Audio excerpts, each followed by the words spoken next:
น้ำดำเติบโตมาในฐานะยากจนก็ต้องดิ้นรนหาเลี้ยงครอบครัวด้วยความทุกข์ทรมาน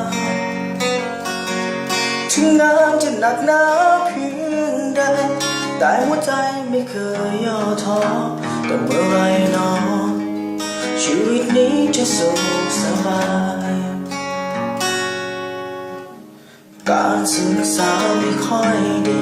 อ่านหนังสือก็ไม่ค่อยออกจากเป็นเด็กบ้านนอกแต่ตอนนี้เขาดังไกลฉายาคือสายอันเดินผ่านสร้างตำนานฮาวิที่ยิ่งใหญ่เขาจึงอยู่ในใจคนไทยหลายๆคนวันฉลองชื่อนี้ทำใครกูแต่ใครจะรู้ถึงความรักที่ผ่านมากว่าจะมีวันนี้ต้องต่อสู้กับอะไรตั้งมากมายจนกลายเป็นวันฉลองเพียงแค่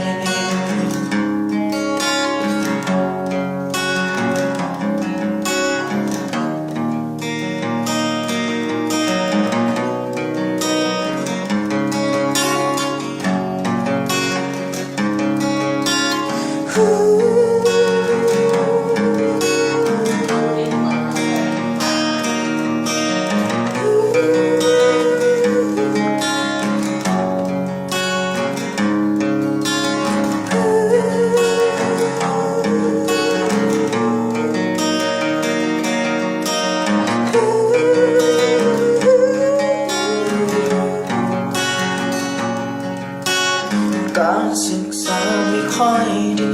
อ่านหนังสือก็ไม่ค่อยออกจากเป็นเด็กบ้านนอกแต่ตอนนี้เขาดังกว่าใคร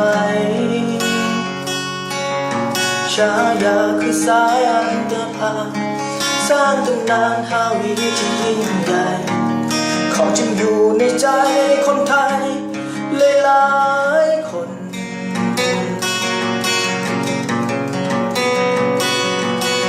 วันฉลองชื่อนี้ทำใครก็รู้แต่ใครจะรู้ถึงความหลังที่ผ่านมา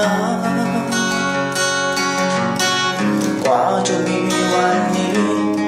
ต้องต่อสู้กับอะไรมากมายจนกลายเป็นวันฉลองเพียงแค่วันฉลองชื่อนี้ทำใครก็รู้แต่ใครจะรู้ถึงความหลังที่ผ่านมากว่าจะมีวันนี้ต้องต่อสู้กับอะไรกันมากมายจนกลายเป็นวันฉลองจนกลาย